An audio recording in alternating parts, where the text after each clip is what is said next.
7h-10h sur Radio Courtoisie, suivez la ligne droite.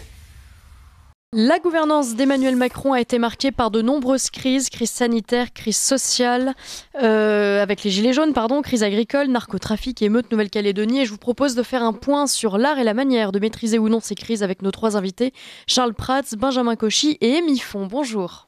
Bonjour. Bonjour. Bonjour, messieurs, dames. Benjamin Cauchy, vous êtes entrepreneur, vous êtes président d'une association de sauvegarde du patrimoine. Émy Font, vous êtes chef de cabinet d'Éric Zemmour, membre de Reconquête et de Marseille d'abord, candidate en 15e position sur la liste de Marion Maréchal pour les européennes. Et Charles Prats, vous êtes magistrat de la délégation nationale de la lutte contre les fraudes fiscales. Autrefois, oui, vous fûtes vice-président de l'association professionnelle du magistrat, auteur du cartel des fraudes 1 et 2 aux éditions Ring. Merci à tous les trois d'avoir accepté notre invitation. Pour commencer, une énième pétition pour un énième cri de détresse de la part d'une agricultrice menacée de mettre la clé sous la porte après que l'une de ses vaches a été testée positive à la tuberculose bovine. On en parlait tout à l'heure avec Pascal Pointu. Résultat, abattage obligatoire de ces 200 bovins, avec cela évidemment une situation économique catastrophique, des emprunts à rembourser. On ne va pas vous refaire la litanie des obligations administratives et des contraintes de toutes sortes sous lesquelles croulent les agriculteurs. Bref, Émy Font, c'est presque devenu banal ce type d'appel à l'aide finalement.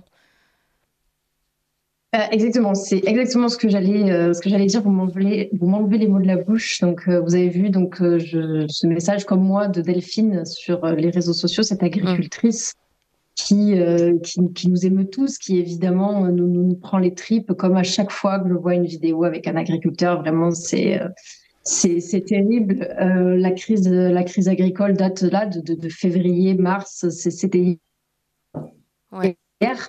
Et aujourd'hui encore des cagnottes. Rien n'a changé depuis la crise agricole. D'ailleurs, je me demande pourquoi est-ce qu'elle s'est arrêtée. Parce qu'au final, Macron est venu, il a remonté un peu ses manches au salon de l'agriculture, il a donné un peu des leçons à tout le monde.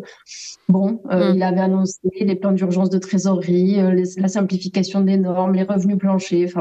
Alors tout ne peut pas se mettre en une semaine, mais quand même, je pense que l'État a les moyens de pouvoir prendre des mesures d'urgence et pour l'instant, il n'y a absolument rien. Et donc, 3 mois plus tard, on a encore une cagnotte qui se lance en ligne. Alors, moi, ce dont j'ai peur, c'est qu'à un moment donné, ces cagnottes lassent aussi les gens, en fait, et que les agriculteurs qui remettent leurs espoirs malheureux dans des cagnottes, à un moment donné, n'y trouvent plus leur compte et qu'ils ne trouvent plus de solution. J'aimerais tellement qu'ils puissent vivre dignement du travail de leurs mains.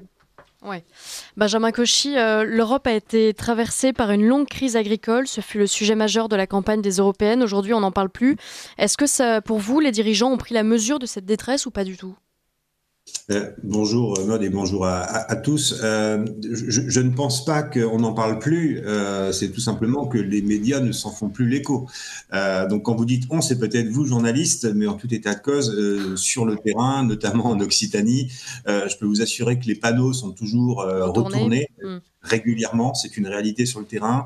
Les réunions JA, notamment en Haute-Garonne, pour vous donner un exemple, sont toujours d'une vive tension. Il y a 15 jours, il y avait des événements auprès du centre des impôts de l'agglomération toulousaine. Donc, il y a toujours des braises qui subsistent.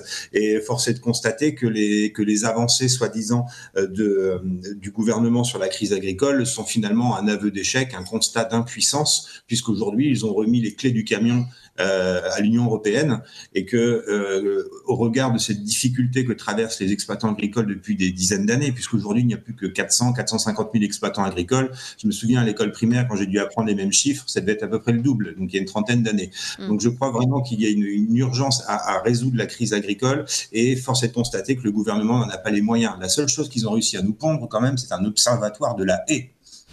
Il y avait quand même beaucoup à Paris. Il y avait, comment on appelle ça, le grand marché de Rungis qui était quasi à l'agonie. Et on nous a sorti un observatoire de la haie. Ça me fait un peu penser à la crise des Gilets jaunes, si je puis switcher. Crise des Gilets jaunes. On va en parler justement. Crise du pouvoir d'achat, ça s'est transformé en grand débat. Ouais. Voilà, il manque plus qu'un numéro vert, on en a fait le tour. Voilà aujourd'hui en quoi se résume l'action gouvernementale face aux crises finalement, du cosmétique et de la communication. Charles Prats, il nous reste 1 minute 30 avant le bulletin d'actualité, mais en quelques mots, là, quand vous écoutez tout ça, quel est votre constat, votre réaction, votre sentiment ? Mon sentiment, c'est que On a depuis les années 70, effectivement, quand Benjamin parlait de ce qu'on appelait le secteur primaire à l'époque, quand on était à l'école, quand nous étions petits, il a bien réduit, en tout cas en emploi occupé, et c'est aussi le fruit, d'une certaine manière, de la politique agricole commune, enfin de la manière dont ça a été géré au niveau de l'Union européenne, à l'époque du marché commun, de la communauté économique européenne, la CE, avec le fait de privilégier les très grandes exploitations au détriment des petits agriculteurs. Et en fait, ceux qui crèvent la dalle, c'est les petits et les moyens petits, c'est pas les très très gros.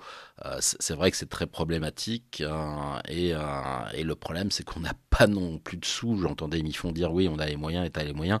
Je suis pas sûr que l'État ait les moyens financiers de faire grand chose aujourd'hui vu l'état d'endettement du pays, et le niveau des impositions. En revanche, mais là il faudra voir ce qu'ils vont nous sortir comme projet. Je crois que déjà si on pouvait leur simplifier la vie sur les règles administratives, fiscales, etc., et qu'on pouvait un petit peu arrêter de pourrir la vie des agriculteurs qui sont aussi des entrepreneurs, parce qu'un agriculteur c'est aussi un chef d'entreprise, son exploitation, et donc il a aussi toutes ses obligations comptables, fiscales, sociales, etc.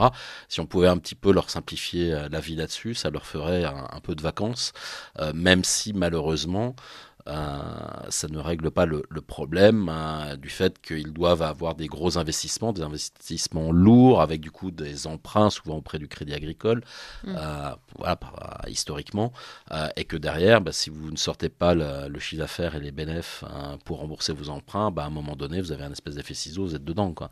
Ouais. Et ça, malheureusement, il faut arrêter de raisonner économie administrée, et donc il faut réussir à trouver des marchés, des débouchés à des prix justes qui correspondent à leur activité économique. Et c'est un vrai sujet, mais c'est peut-être aussi aux consommateurs d'être responsable et de ne pas aller chercher tout le temps le moins cher à l'hypermarché du coin, et d'accepter de rémunérer et puis peut-être faire sauter les intermédiations, et d'accepter de rémunérer le paysan à la juste valeur de son travail. On continue d'en parler juste après le bulletin d'actualité, il est 8h. Ligne droite. Allez, venez, Milord, vous asseoir à ma table. Ici, c'est confortable. La table ronde. Émifon, Charles Prats évoquait à l'instant l'attitude des consommateurs. Est-ce que vous auriez aimé que le gouvernement, par exemple, sensibilise davantage les Français à leur façon de consommer parce qu'on a entendu, c'est un discours qu'on a... Allez-y. Merci de me redonner la parole. Je voulais répondre à M. Prats concernant les moyens. Évidemment, j'ai évoqué le mot moyens, mais ce ne sont pas les moyens financiers, c'était plutôt les moyens de décision, c'était plutôt les moyens d'action dont je parlais, plutôt que les moyens financiers, effectivement, notamment donc sur la simplification des normes. Si vous suivez un peu donc les propositions de Marion pour ces élections européennes, une des premières donc pour les agriculteurs, c'est de lutter contre la surtransposition des règles françaises sur les règles européennes qui font un empilement de normes administratives insupportables et ingérables donc pour les exploitations, et atteindre donc l'objectif de la souveraineté alimentaire, donc en soutenant et en multipliant notamment les élevages comme celui de Delphine, qui sont des élevages de qualité et non pas de surproduction. Cette souveraineté alimentaire, ça passe donc effectivement par le fait de pouvoir inciter le consommateur à consommer à côté de chez lui. Pour ça, il faut quand même qu'il y ait des exploitations, il faut quand même qu'il y ait encore et toujours des agriculteurs à côté de chez soi. Maintenant, est-ce que le gouvernement, vous me demandez si le gouvernement met en œuvre suffisamment de communication? Écoutez, moi je pense que oui, moi je pense que j'y suis sensibilisée, mère de famille, je pense que j'achète vraiment le mieux que je peux, en tout cas autour de chez moi. Mais c'est, encore une fois, on culpabilise le consommateur alors que l'État lui-même empêche les collectivités de pouvoir choisir la ferme qui est dans son agglomération pour pouvoir nourrir les enfants à la cantine. Donc il faudrait peut-être aussi revoir les échelles de valeur et permettre déjà aux collectivités de faire marcher pour des centaines de gamins les fermes locales, et effectivement continuer le travail sur les consommateurs. Mais je pense qu'il y a un travail pour tout le monde. Ouais. Charles Prats, vous voulez répondre ? Non, je suis assez d'accord avec ce que dit Émifon sur le problème de la surtransposition des directives communautaires, mais bon, c'est le cas dans le domaine agricole, c'est le cas dans tous les domaines, cette surtransposition des règles européennes.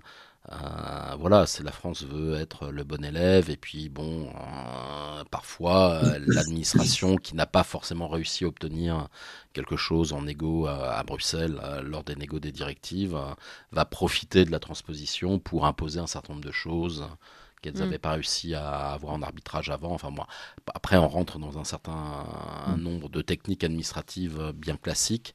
Le problème, c'est que derrière, sur cette sur cette complexité administrative et cette complexité normative, et ben ça emmerde les gens, ça emmerde les producteurs, ça emmerde les consommateurs, ça emmerde tout le monde, quoi. Voilà. C'est même le citoyen. Hein. Bon, là, c'est pas l'agriculture, mais vous savez, on a failli avoir de nouveau des normes européennes sur les permis de conduire, par exemple, je vous le rappelle, hein, cette histoire qu'on voulait nous imposer. Enfin, c'est à croire que à chaque fois, ils cherchent la petite bête pour mieux emmerder les gens. Oui. C'est donc on répète souvent, je me tourne vers Benjamin Cauchy, mais on répète souvent cette phrase de Pompidou: arrêtez d'emmerder les Français, quoi. Enfin, c'est le jour où on aura des dirigeants politiques et des administrations, parce qu'il y a quand même des administrations derrière qui auront intégré le fait qu'il faut arrêter d'emmerder le monde, on aura fait un grand progrès. Benjamin Cauchy, vous faisiez un parallèle tout à l'heure avec le mouvement des Gilets jaunes. Il y a une énorme lassitude après ce mouvement, parce que finalement le mouvement, enfin Emmanuel Macron a laissé pourrir le mouvement. Est-ce qu'aujourd'hui, est-ce qu'il y a toujours des tensions? Vous nous parliez de terrain justement. Comment les gens abordent cette question sur l'agriculture, sur tous ces mouvements sociaux qui naissent, qui meurent Alors, au-delà du fait que ça crée un effet anxiogène permanent au sein de la société française, l'ensemble des crises et des événements auxquels les Français peuvent assister les rend particulièrement tendus. La réalité, c'est une crise dont personne ne parle, c'est la crise du logement, si je puis me permettre. Oui. Et que pourquoi je fais un parallèle immédiatement, cette crise du logement aujourd'hui et la crise des Gilets jaunes en 2018, c'est que le premier poste dans le budget d'un foyer, c'est le logement. Ouais. Voilà, 40% du budget d'un ménage passe dans le logement. Donc aujourd'hui, avec la pénurie de logements, je peux vous assurer que la crise du pouvoir d'achat est d'autant plus criante que pour se loger, il faut aujourd'hui payer 5, 10, 15% de plus lorsque vous êtes locataire. Et je ne parle même pas de l'accession à la propriété avec l'augmentation des taux d'intérêt. Tout bien immobilier devient de plus en plus cher. Donc la crise des Gilets jaunes, qui était celle du pouvoir d'achat, qui était celle d'un carburant cher. Je vous rappelle que les gens sont descendus dans la rue pour un litre de gasoil à 1,48 €. 1,48 €. J'ai fait mon plein à 1,79 € lundi. Merci, monsieur. Donc, je peux vous assurer que la crise du pouvoir d'achat est toujours présente là-dessus, à laquelle s'ajoute la crise du coût de l'énergie. Avec, comment dirais-je, l'obstination du gouvernement Macron à refuser de sortir du marché européen, ce que les Espagnols ont fait, ce que d'autres pays européens ont fait, sans pour autant partir dans un Frexit, un Espagne-site, comme vous voulez. Bref, il y avait des choses qui étaient faisables et que le président a refusé de faire. Aujourd'hui, sur le pouvoir d'achat des Français, la facture d'électricité coûte extrêmement cher. Par ailleurs, les dépenses contraintes, l'Internet, la téléphonie mobile sont aujourd'hui des postes extrêmement puissants dans les foyers. Tout ça mis bout à bout fait que la crise des Gilets jaunes, qui était celle du pouvoir d'achat, n'a pas été, comment dirais-je, éteinte, parce qu'aujourd'hui, le problème, ce sont les charges sur les salaires. Et les gens qui étaient dans la rue le 17 novembre 2018, c'était des salariés, c'était pas des chômeurs, c'était pas des cassos, c'était pas ce que vous voulez, c'était des petits entrepreneurs, c'était des salariés, c'était des fonctionnaires du privé, du public. Vous aviez plein de salariés. Bref, ces gens-là, en fait, ce qu'ils voulaient, c'est pas obtenir de l'aide, c'était pas obtenir un chèque supplémentaire, parce que la France n'a pas les moyens, clairement, de donner des chèques, mais ils voulaient juste gagner plus avec leur travail, donc avoir moins de charges. Et aujourd'hui, cette demande de, comment dirais-je, de libéralisme économique, parce qu'il faut appeler un chat, finalement, les Gilets jaunes, c'était pour moi un début d'un mouvement poujadiste, clairement. Aujourd'hui, on peut se le dire, qui était celui d'un ras-le-bol fiscal. Et je crois qu'avec Charles, on en avait suffisamment parlé à l'époque, de ce ras-le-bol fiscal, de cette fraude sociale et de cette fraude fiscale qui empêche finalement les Français de gagner plus en allant travailler tous les matins. Eh bien, c'est cette crise-là qui est latente aujourd'hui. Et quand on voit l'incapacité du gouvernement à résoudre les crises, toujours par plus de normes, plus de contraintes, plus de potentiel, si ce n'est pas des taxes, ce sont des impôts, si ce n'est pas des impôts, ce sont des contributions ou ce sont des réductions de niches. Bref, l'État aujourd'hui est en train de contraindre au lieu de libérer les énergies. Et donc, les Gilets jaunes, c'était la première couche, c'était le premier étage de la fusée. Mais est-ce que donc, ça a changé ? Ça va continuer, c'est une évidence. Les gens sont en colère. Quand vous voyez 32% pour Bardella dans les intentions de vote, quand vous voyez Marion Maréchal à 8% dans les intentions de vote, quand vous avez 42% de droite nationale quand même qui risque de s'exprimer dans les urnes. Ça veut dire quelque chose. Ça veut dire que ce ras-le-bol, il n'est pas seulement sécuritaire, il n'est pas seulement civilisationnel, mais il est principalement économique. Les jeunes en ont ras-le-bol. Quand vous voyez que 43% des 18-19 ans veulent voter Bardella, vous vous rendez compte un petit peu de ce qui est en train de se passer dans le pays. Donc je crois que cette crise des Gilets jaunes n'est pas finie. Elle a pris d'autres formes. Elle s'inscrit dans des crises sécuritaires, dans des crises identitaires, dans des crises civilisationnelles, dans des crises de pouvoir d'achat, mais ça va continuer. En même temps, Marion Maréchal et Jordan Bardella ne font pas vraiment campagne sur des sujets liés au pouvoir d'achat. On parle plutôt de civilisation dans leurs campagnes respectives. Donc, c'est à moi que vous posez la question, Maud? Ouais. Ouais, je pose la question, Benjamin Cauchy. Ok, ça marche. Bah oui, non, mais comme ça, je suis enclin d'objectivité. J'ai écouté avec attention les deux impétrants, comme on dit régulièrement dans les belles radios parisiennes. Et plus sérieusement, que ce soit Marion Maréchal ou Jordan Bardella, effectivement, ils ont chacun choisi une thématique de campagne. Mais pour autant, j'entendais encore Marion Maréchal hier soir sur une chaîne privée. Elle expliquait qu'effectivement, la question civilisationnelle était prioritaire, mais que le sujet économique, de baisser les contraintes financières sur les entreprises, de valoriser le travail plus que l'assistanat, ça répond à une crise du pouvoir d'achat. De la même manière, Jordan Bardella, avec d'autres mesures, qui est celle de baisser par exemple la TVA à 5,5 sur les produits de première nécessité ou sur le carburant. Après, il faut voir comment ils le financent tout ça, parce que moi, je sais pas où est le chéquier magique. Mais quoi qu'il en soit, ils ont chacun des mesures pour répondre à cette crise du pouvoir d'achat. Ça reste quand même une des priorités avec l'immigration et la sécurité pour les Français. Donc, je pense qu'ils y répondent quand même. Alors, la crise des Gilets jaunes, on en a l'un libéral et l'autre plus étatiste, soyons clairs, voilà.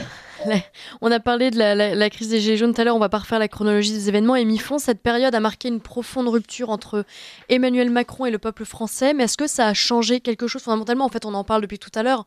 Vous, comment vous l'observez, cette période et la suite de cette période?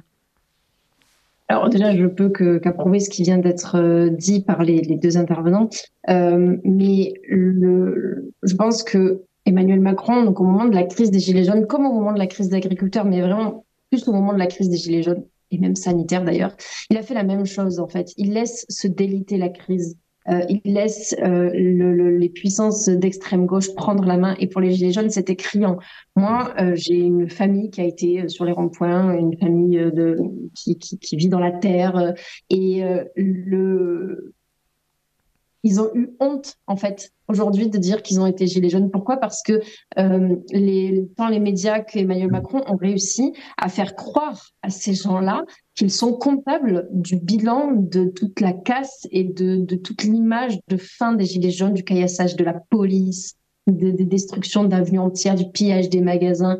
Alors, on a beau répéter, oui, mais c'était pas ça les Gilets jaunes, oui, mais ils ont été phagocytés. D'accord. Mais aujourd'hui, je pense qu'il y a une certaine honte presque à continuer d'exprimer cela.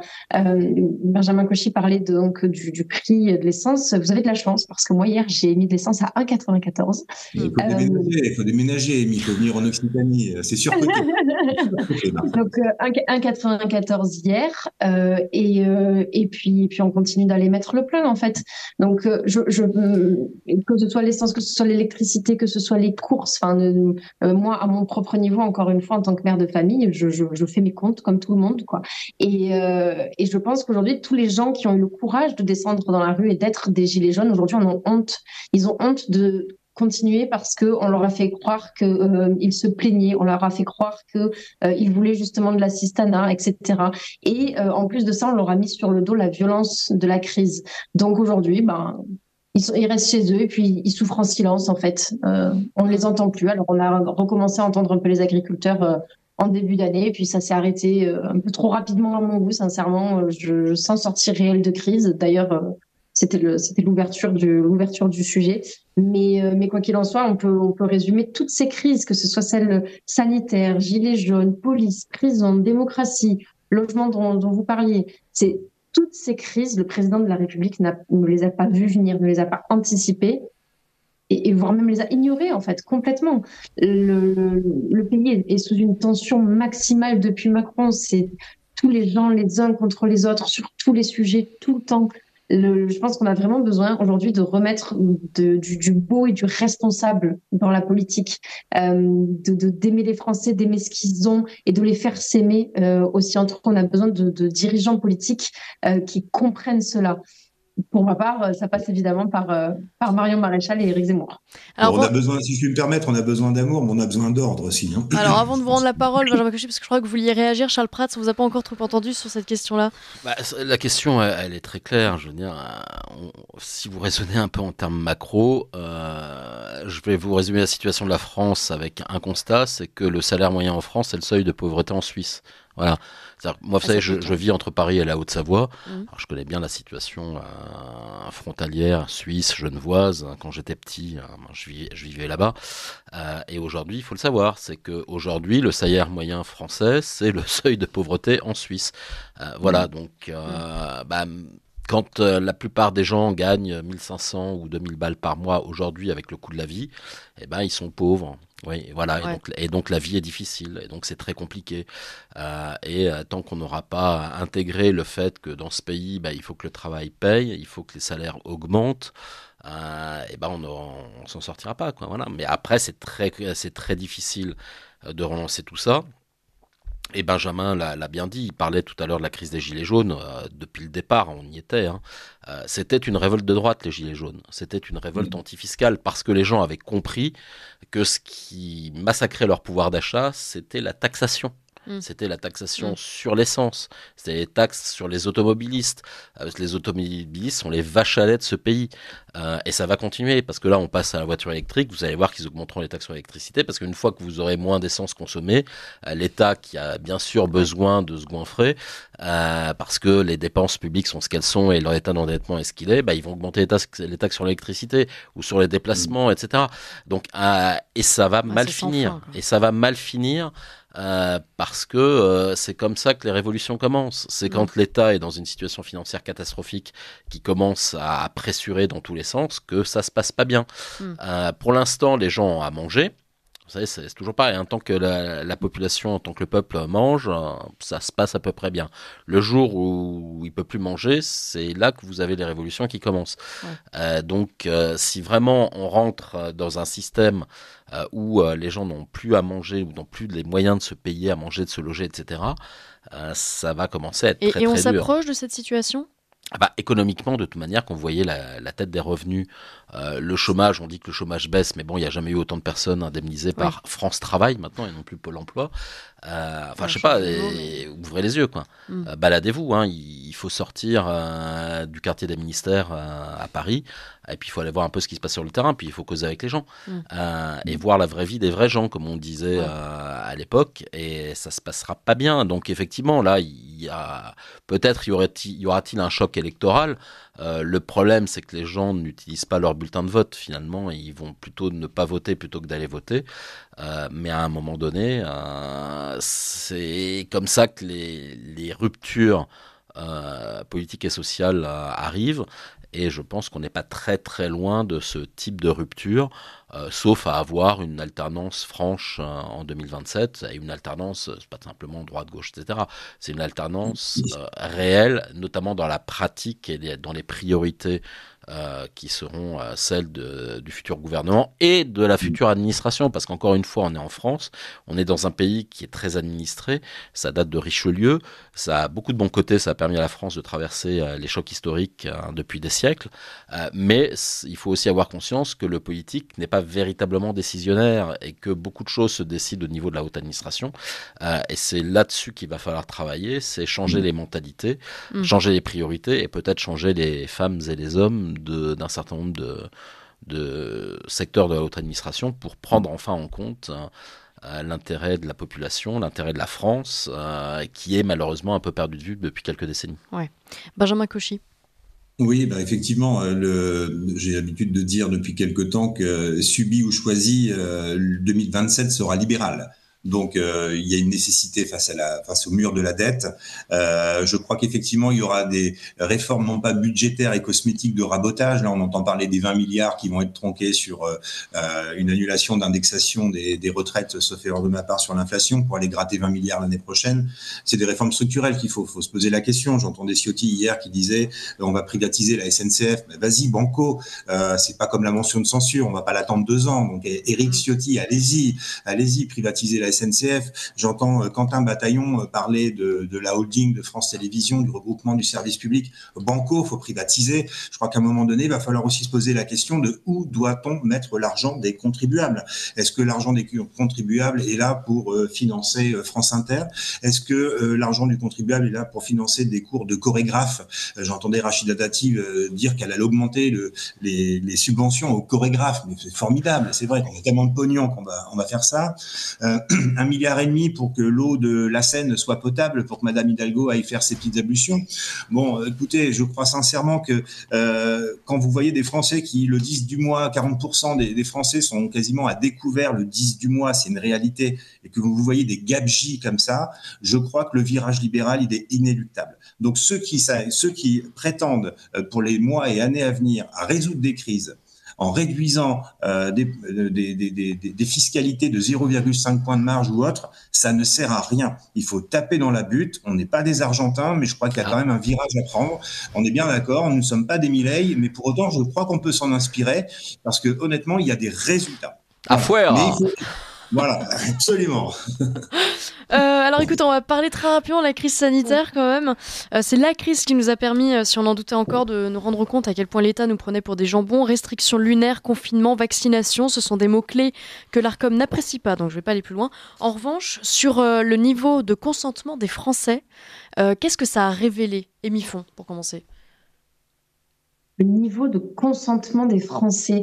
Je pense que le gouvernement a perdu une grande partie de confiance des Français dans cette crise, bien que chaque crise successive, au final, comme je le disais tout à l'heure, se ressemble. Mais la crise sanitaire, au final, Macron a réussi à faire porter la responsabilité aux soignants de cette crise. Au final, la colère s'est retournée contre eux. Ils se sont retrouvés à être d'abord sur le feu, si j'ose dire, en tout cas sursollicités, pour au final être renvoyés pour les non-vaccinés, et la colère populaire de se retourner contre eux et contre la population qui refusait en tout cas de suivre les directives du gouvernement. Et d'ailleurs, je pense que la plupart des vaccinés, au bout du 2e, 3e rappel, ont commencé à dire maintenant on nous prend pour des cons, ça suffit. Et d'ailleurs, le gouvernement n'a plus relancé de campagne de revaccination. Peut-être parce que ce n'était pas nécessaire, mais en tout cas, je pense aussi parce qu'ils voyaient bien que ça ne fonctionnerait plus. Charles Prats. C'est compliqué parce que quand vous êtes aux manettes et que vous êtes confronté à ce genre de choses et vous savez pas trop comment les choses peuvent évoluer. Oui, puis il y a la peur, il y a beaucoup de choses qui... refaire la guerre après coup, c'est toujours plus facile que pendant qu'on est au front. Mais est-ce que ça nous a donné, à votre avis, des leçons pour une future crise sanitaire, par exemple sur la gestion sanitaire, sur notre pauvreté du système sanitaire? Est-ce qu'on a pris des leçons? Je suis pas certain parce que vous voyez sur l'indépendance de la c'est des discussions que j'ai souvent avec mon amie Béatrice Rosen, que vous connaissez peut-être. Mais c'est sur la gestion, sur le front de l'indépendance en matière de médicaments, de production de médicaments. Je suis pas certain qu'on soit revenu en arrière et qu'on soit autosuffisant, le cas échéant, en production de médicaments nécessaires. Sur la production des matériels de production, pendant un moment, ça a été il faut relocaliser la production de masques, etc. C'était, vous savez, la problématique des masques. Je suis pas certain finalement qu'on ait maintenu les choses. Vous savez, c'était aussi une discussion que j'avais à l'époque avec le professeur Philippe Juvin, qui avait une vision très très acérée de tout ça. Et puis on faisait beaucoup le parallèle avec l'étrange défaite, vous savez, de Marc Bloch en 1940, et c'est un peu une étrange défaite de la France. Et c'est toujours la même chose. La défense sanitaire, la défense en matière de santé, c'est un peu comme l'armée, comme la défense nationale. C'est qu'il faut entretenir une armée, en espérant d'ailleurs qu'elle ne serve pas. Mais le jour où ça vous tombe sur la gueule, vous êtes bien content d'avoir des forces armées pour vous défendre, pour faire face à l'adversaire. Et ben là, c'est la même chose sur le système hospitalier, sur le système de santé. Sauf que on a cassé notre système de santé public, notre hôpital, etc. pendant des années pour faire quelques milliards d'économies par-ci par-là. Et lorsque la crise fut venue, eh bien nous étions fort dépourvus. Et simplement, c'était quelques milliards par an. Vous voyez, c'était pas énorme. Mais combien ça nous a coûté ? Combien est-ce que le quoi qu'il en coûte nous a coûté ? Combien est-ce que cette crise sanitaire nous a coûté aux finances publiques, aux Français, à l'économie, aux entreprises, etc. Donc, et cette leçon n'a pas été retenue. Malheureusement, je le crains, c'est de se dire, voilà, à un moment donné, il faut avoir une vision stratégique, et il faut se dire, je rejoins Benjamin, voilà, où est-ce qu'on met l'argent des Français ? Parce que l'argent du contribuable, il n'est pas extensible à l'infini. Donc, où est-ce qu'on concentre l'argent ? Est-ce qu'on le concentre, par exemple, dans un système de santé, dans un hôpital public qui sera apte à faire face à la prochaine crise, qui arrivera ? Peut-être dans 5 ans, peut-être dans 10 ans, peut-être dans 20 ans, mais qui arrivera. C'est comme ça. Les crises, elles reviennent. Ou est-ce qu'on préfère financer effectivement des associations, filer des subventions à droite à gauche, claquer le pognon des Français dans des conneries. Voilà, à un moment donné, il faut se poser les vraies questions. Et ça, depuis les années 80, il n'y a plus de stratégie, ou alors on considère que l'argent il est magique. Puis de toute manière, vous savez, c'était Christophe Colomb qui était le premier socialiste. Il savait pas où il allait, il savait pas où il était, mais il s'en foutait, c'était pas son pognon. Voilà, ça fait 50 ans ou 40 ans qu'on est là-dedans. On est obligé de mettre un terme à cette table ronde. Malheureusement, c'est passé très vite. On n'a pas évoqué la moitié des sujets qu'on devait aborder, mais en tout cas, c'est vraiment passionnant. Merci à tous les trois d'avoir participé à cette table ronde. Est-ce que je peux prendre 30 secondes, Maud ? Vraiment, alors je vraiment, fais un kidnapping. 15 secondes, Benjamin Cauchy. Voilà, juste rendre hommage à un homme qui est décédé il y a quelques jours, qui s'appelle Olivier Marchot, qui était un militant de l'Union des droites. Je vais aller me recueillir d'ici 1 heure avec sa famille. Il a été à l'œuvre pour Reconquête, il était à l'œuvre pour DLF, il était dernièrement pour la campagne de Bellamy. Bref, c'était un homme de cœur, un homme amoureux du Stade Toulousain. Je voulais lui rendre hommage au nom de tous. Merci. Merci Benjamin Cauchy. Merci à tous les trois d'avoir accepté notre invitation. À très vite sur notre antenne.